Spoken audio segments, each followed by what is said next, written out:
Assalamualaikum warahmatullahi wabarakatuh. Nama saya Nafisa Indah Safitri, NIM T 2019-11-14 dari kelas A3. Yang pertama, di sini saya akan menjelaskan tentang konsep fikih. Pengertian fikih. Secara bahasa, al-fiqhu memiliki arti al-fahmul amik, yang artinya pemahaman yang mendalam. Dan pengertian fikih sebagai pemahaman yang mendalam juga dapat ditemukan dalam Al-Quran Surat Al-Karim ayat 122, yang artinya mengapa tidak pergi dari tiap-tiap golongan di antara mereka beberapa orang untuk memperdalam pengetahuan mereka tentang agama. Dan selanjutnya adalah pengertian fikih secara istilah adalah ilmu yang membahas hukum-hukum di bidang amaliyah atau perbuatan nyata yang diambil dari dalil-dalil secara rinci. Selanjutnya adalah ruang lingkup fikih, meliputi yang pertama ibadah, yang kedua munakohah, yang ketiga mawaris, yang keempat muamalah, dan yang kelima siasyah, dan yang terakhir jinayah. Dan sumber fikih diambil dari Al-Quran dan As-Sunnah. Baik, yang kedua adalah tentang taharah atau bersesuci. Di sini saya ambil referensi dari kitab Mabadi Fikih Jilid 3, yaitu taharah adalah melaksanakan suatu perkara di mana sholat tidak sah apabila tidak melaksanakannya. Dan bersesuci itu ada dua. Yang pertama bersesuci dari hadas, dan yang kedua bersesuci dari najis. Bersesuci dari hadas bisa dilaksanakan atau dilakukan dengan cara berwudu, mandi, dan juga tayamum. Tayamum di sini digunakan sebagai pengganti wudu dan juga mandi. Dan yang kedua adalah bersesuci dari najis. Bisa dilaksanakan dengan cara istirja atau menghilangkan najis dari seluruh badan, pakaian, dan juga tempat. Selanjutnya adalah macam-macam air. Pada bab taharah ini ada 3 macam air. Yang pertama, air suci dan mensucikan adalah air yang turun dari langit atau bersumber dari bumi dan tidak merubah sifat air tersebut.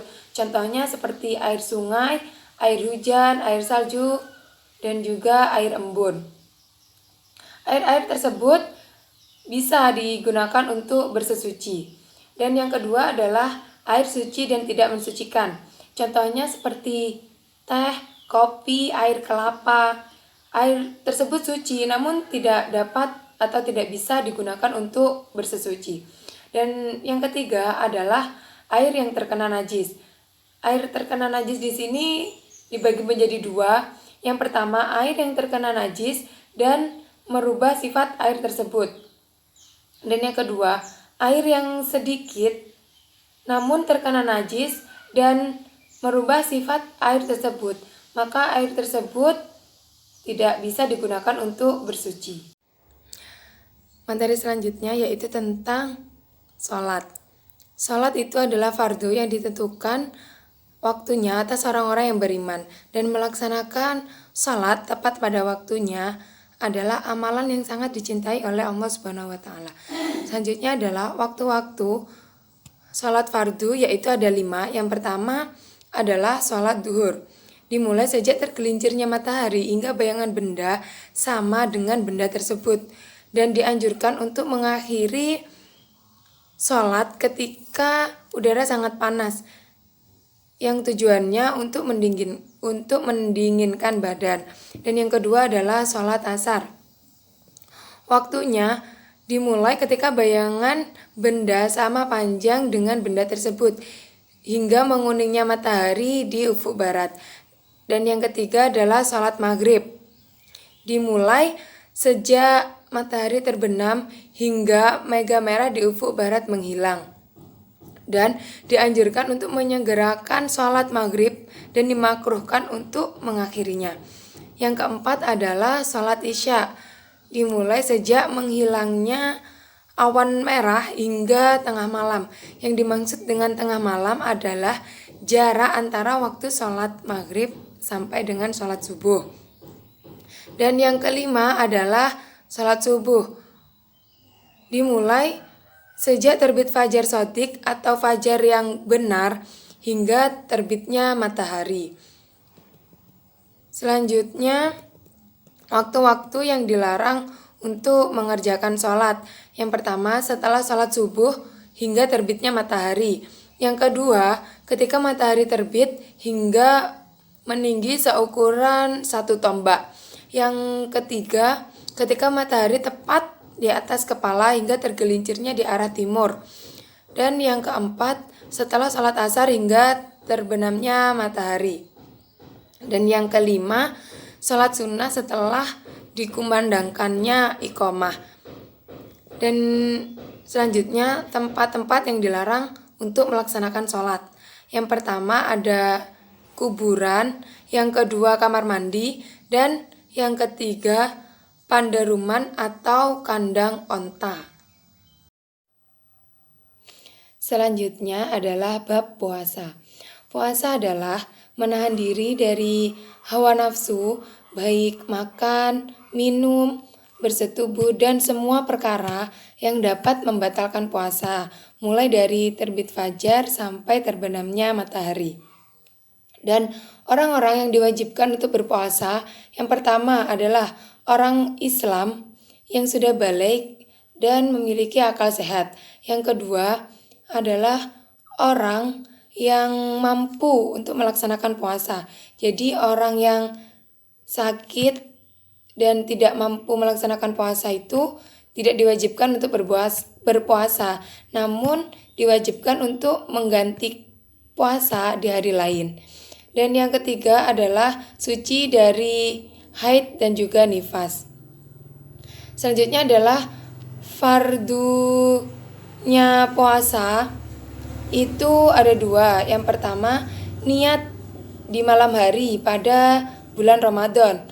Dan yang kedua, mencegah perkara atau mencegah semua perkara yang dapat membatalkan puasa.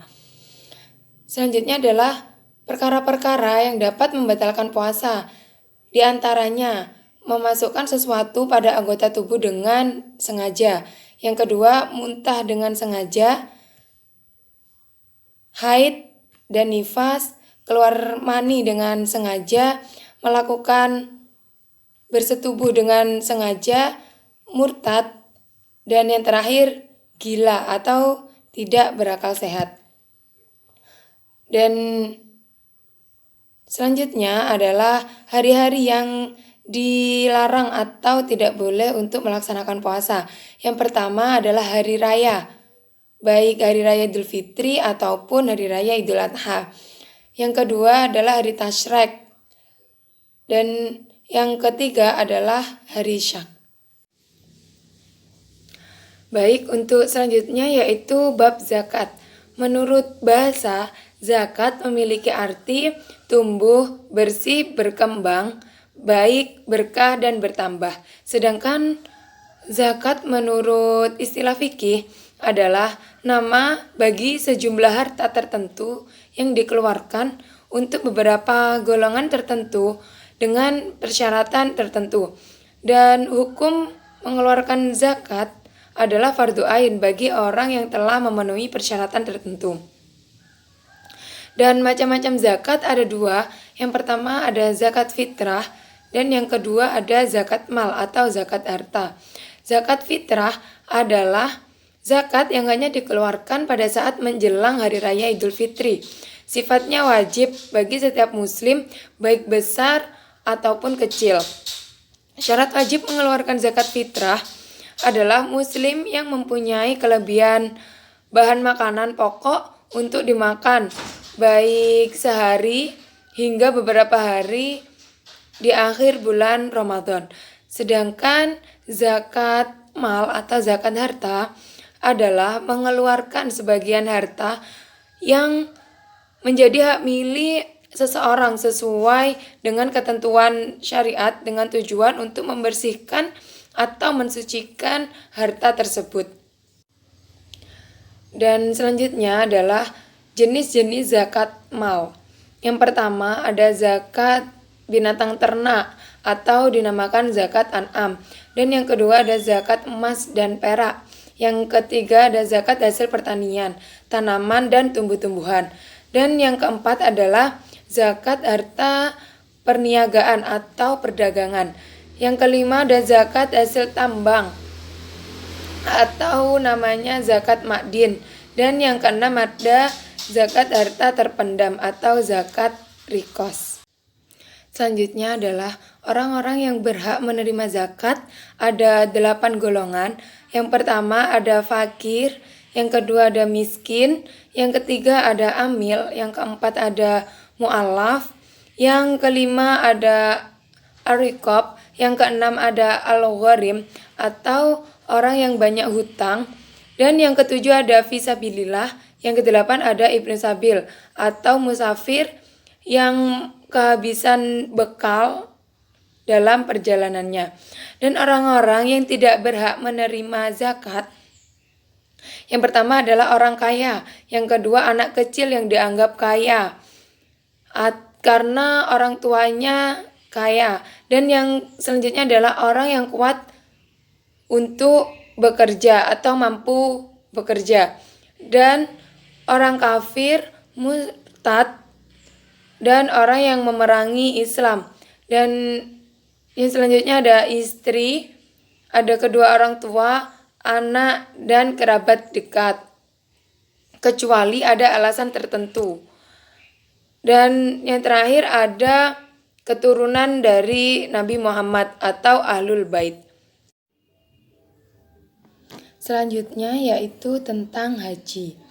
Haji secara bahasa berarti menyengaja menuju suatu tempat secara berulang-ulang. Dan menurut istilah adalah mengunjungi Ka'bah untuk beribadah kepada Allah dengan rukun-rukun tertentu serta beberapa kewajibannya dan dilaksanakan dalam waktu tertentu. Selanjutnya adalah syarat, rukun, dan wajib haji. Syarat haji ada 5. Yang pertama adalah Islam, balik, berakal, merdeka, dan juga mampu menjalankan haji. Untuk rukun haji, yang pertama ada ihram yang berniat untuk mengerjakan haji dimulai dari mikot. Dan yang kedua adalah wukuf di Arafah mulai dari zuhur hingga matahari terbenam pada tanggal 9 Dzulhijjah. Yang ketiga ada tawaf atau mengelilingi Ka'bah. Yang keempat ada sa'i, yaitu lari-lari kecil mulai dari Bukit Sofa sampai dengan Bukit Marwah. Dan yang kelima ada tahallul, yaitu mencukur rambut atau menggunting rambut minimal 3 helai. Dan yang terakhir, yang keenam adalah tertib. Untuk selanjutnya adalah wajib haji. Wajib haji adalah bagian dari haji yang harus dilakukan atau dikerjakan untuk keabsahan haji tersebut. Tetapi apabila tidak melaksanakan atau meninggalkannya bisa diganti dengan dam.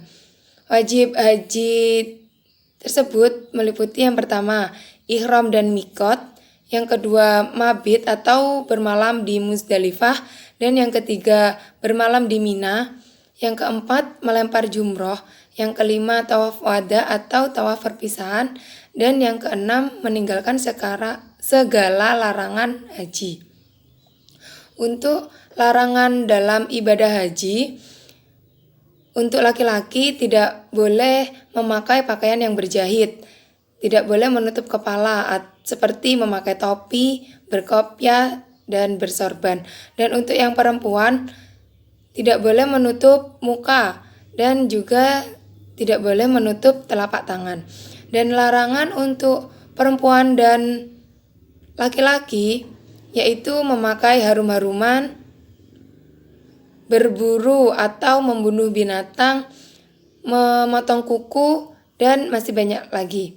Selanjutnya adalah jenis-jenis haji. Jenis-jenis haji ada 3. Yang pertama haji tamattu, yaitu mengerjakan umroh dahulu kemudian mengerjakan haji.